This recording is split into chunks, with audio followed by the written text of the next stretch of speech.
Welcome back to more Farm 7 The Blazing Sword. So, last time we now have a mission for Lin mode. We want to get back to Kaelin to put a stop to Lundgren's ambitions. With the help of Kenton Sane, of course, who we just recruited last map. So now it's time for Chapter 2, which will be the Sword of Spirits. A small altar lies on the outskirts of Bulgar. This ancient temple, sacred to the people of Sakai, has long been known for its powerful bond to the world of spirits. Before starting their journey, our travelers come here to pray for their well-being. At this altar, Lin's hand is directed to a grand inheritance.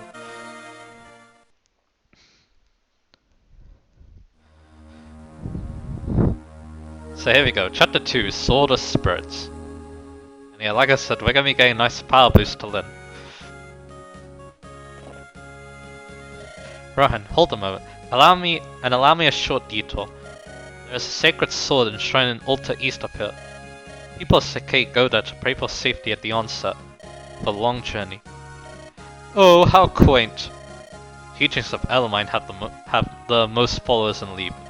It is nice to see that here at least the ancient customs are still observed. Oh no, we got bandits, it looks like. Old man, stay where you are and hold your tongue. Threaten me as you will, but I'll not give up the Manikadi. The Manikadi is a sacred blade under divine protection. It cannot be removed from its place of rest. You're a fool, old man. What good's a sword if you don't use it? Use it? In combat? Sacrilege. Sacrilege? I am glass. The gods fear my name. My sword play is peerless. If I want this sword, then this sword I shall have. Now get out of my way. Oof. It's more magnificent than I imagined. This sword is made for a swordsman of my skill. Hmm? What's this? Can't draw the sword from its scabbard. The spirits of the blade have judged you. You have been found wanting. They have rejected you. What? Listen, you sea owl fool. If you value your own life, you'll get out of my sight. Curses, miserable spirits. I care nothing for you. Tear this altar down stone by stone. I beg your pardon, milady. Are you headed east to the altar? Yes, we are indeed. Then you must hurry and help the priest there. I saw a band of local ruffians head in there not long ago. They seemed intent on stealing the altar's sacred sword. The Manikadi? They're going to steal it? I cannot allow this to happen. You look like a virtuous group. Please help him. Lindus, what are you planning? If you hope to go to the priest's aid, you'll need to prepare. You're right. Say, Rohan, there are some homes to the south of us. Perhaps we should go there and question the residents. I'm gonna do that anyway because it'll show us something else too. But anyway, more brigands as usual. They're still very weak, and if you use swords against them, it should be no problem. Then we got the boss Glass, and yeah, he is kind of a glass. 3 defense and only 20 HP. He's our first mercenary, so we want to use lances against him. Luckily we have 2 lance units, so no problem there. So let's see. Yeah, we can visit all the houses, so let's do that. Say, aren't you the... Oh, you're gonna help the priest? Well, perhaps he could benefit from something I saw earlier. Bandits may have the main gate entrance guarded, however one of the altar's walls is cracked and in poor repair. You might be able to create another entrance by hitting that section with your weapons. We'll count on you. Yeah, that's the main gimmick of this map we're going to take advantage of. We're going to break this wall so we can get in quicker, because we have a lot of mountain here and this is going to make travelling over with Kenton Sane very difficult. There you go, Kent, let's go to this house. You know much about the sword held at the altar? It's called the Manikadi, blessed by the spirits. According to the priest, the Manikadi is waiting for its rightful owner to appear. It's so odd, don't you think? The idea that a soul can choose who will wield it? There's actually a lot of swords like that in Farm now I think about, like the Royal Sword in Echoes.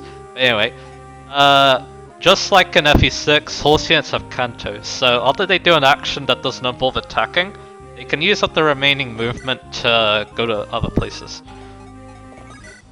Which is nice. Mountains make it more difficult to be hit. They are difficult to traverse. If you're riding on horseback, you can't cross them at all. Be careful. So yeah, that's why we want to break the wall. Because Kent and Sein are going to be our main units. Another thing that this map teaches is forts. They give good avoid and good defense and also heal. So yeah. So once again, it's Sein time. And let's see if we can get some better level ups today.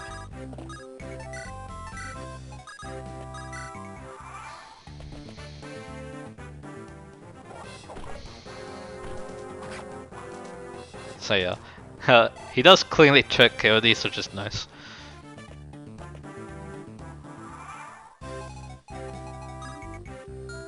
Okay, now I can lure the next guy, which is nice. So yeah, I was thinking about talking about something last part. Unfortunately, I forgot what it was. Damn it.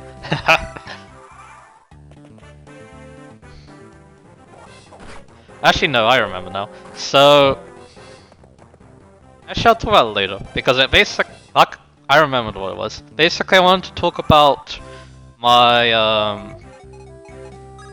basically, I want to talk about my last FE7 playthrough, which was an interesting one because I wasn't playing a normal version of the game. But actually, I can talk about it now. I keep changing my mind. But basically, the version I played was the Japanese version. And you might be wondering, how could I have played that? How could I play the game in Japanese? Well, you don't need. Like, the dialogue choices that I need to make are very simple, and also, I've memorized what all the weapon icons look like, and item icons, so I didn't need to read Japanese in order to, understand what weapon did and stuff, so that's because, yeah, I played this game a good amount, considering it was my first Ramen game. Oh, that's a good one, but he does want speed. And now we can start working on this one. I might want to use Sein, because once we... Actually, no. If I do use Kent, then I can just block with Sein, of course. And yeah... Oh, why'd I do that? That was dumb. I wasted another turn. Anyway. There's a few reasons why I play a Japanese version, and one of them will become apparent after this map, so... Because one very important mechanic is different in the Japanese version compared to this version. Now let's just do this. We also have pillars, they also give a void. So yeah, we do that.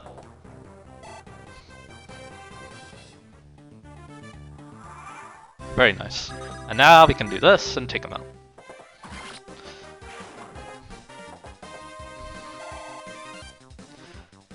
So yeah, we're getting a lot of experience this scene here, it looks like. Now I'll get Lin to lure this guy over.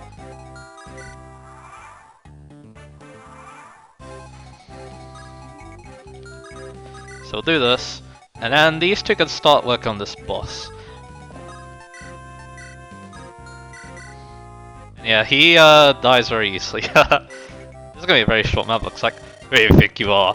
What chance do you think you have against me?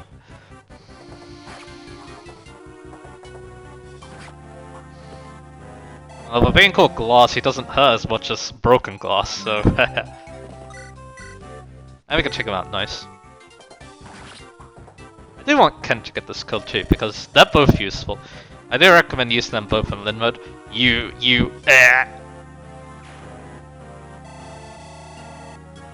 I'll level up unfortunately, but that's okay. We got a vulnerary for our troubles, which is nice. You don't have a convoy, so be careful about stacking someone's inventory.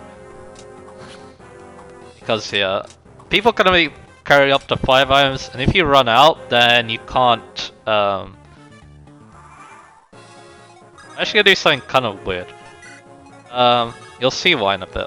Anyway. I'm gonna take this iron sword. This will level up Kent, which will be nice. Lin might not have a weapon, but that's gonna change in a couple of minutes, so...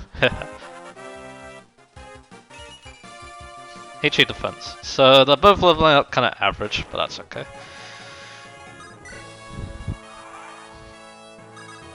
What was it? What else was I gonna talk about? I don't know. But yeah, we're done with this map. So, yeah. Let's just end it now. Oh, your clothing. Are you of the Lorca tribe? I am Lynn, the chieftain's daughter. Are you hurt, sir? Thanks to you, I am unscathed. You have my gratitude. The sword? Is it safe? Yes, I have sealed the sword safely away. Until I remove my spell, the sword cannot be drawn. Now, as a token of my gratitude, I shall allow you to lay hands upon the Manikari. Touch the blade's pattern, and pray for a safe journey. Oh, thank you so much. Hmm? What did... The sword, it's glowing. It's the power of the spirits. Lynn, they have looked into your soul, and they call out to you. What does that mean? You are its rightful owner. You are to wield the Manikari. No, I couldn't. It is the sword's wish. If you require proof, draw it from its sheath. Yeah. It came out effortlessly. I never dared to hope that I might meet the wielder of the Manikari in my life. I'm indeed fortunate to see your sword reach your hands. My sword? It is time for you to go, Lin. You face a great many ordeals. Grip this sword and meet your destiny head on. Yes, sir. You get the Manikari. Unfortunately, I can't show its stats until next part, but I can talk about it a little bit after this part. So this is the Manikari, a blade with no equal. It's all so unbelievable. Perhaps the most famous sword in all of Sakai in my hand. It's not so strange. In fact, many legends tell similar tales. Special blades all over the land call out to their proper owners. And yet, when I saw you draw that blade, Lindis, I felt something extraordinary. That sword was waiting for you. You are meant to draw it. Stop it, I'm nothing special. Think of it this way. Some weapons feel more comfortable in your hand, right? Well, the Manikari itself feels very comfortable with you. Does this make it any easier for you to accept?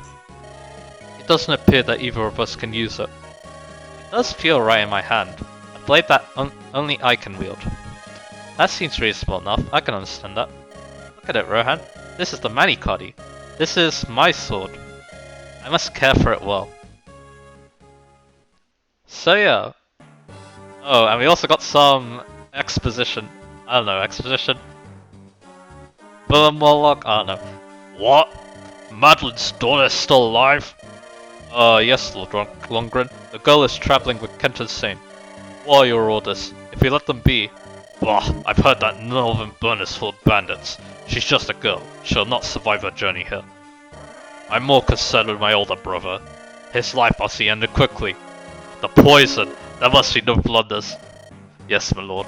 He suspects nothing and continues to drink it.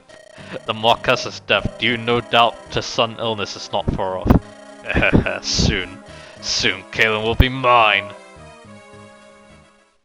So yeah, let's talk about the Manikari a little bit. So it's basically Lynn's version of the rapier from other Fire Emblem games, including this one as well, actually. So, I say it's Lynn's version because not only does it have the usual effective against cavalry and armored foes, but it also has some crit on it too, so fits Lynn very well, I'd say. There is one thing about it though, and other effective weapons too. So in the international version of V7, effective weapons only do ×2 damage. This will actually be very important next map, and I'll be sure to show that. So yeah. That means that the Manikari is actually quite a lot weaker against cavalry and armored foes in this version. However, in the Japanese version, it's still ×3 effective.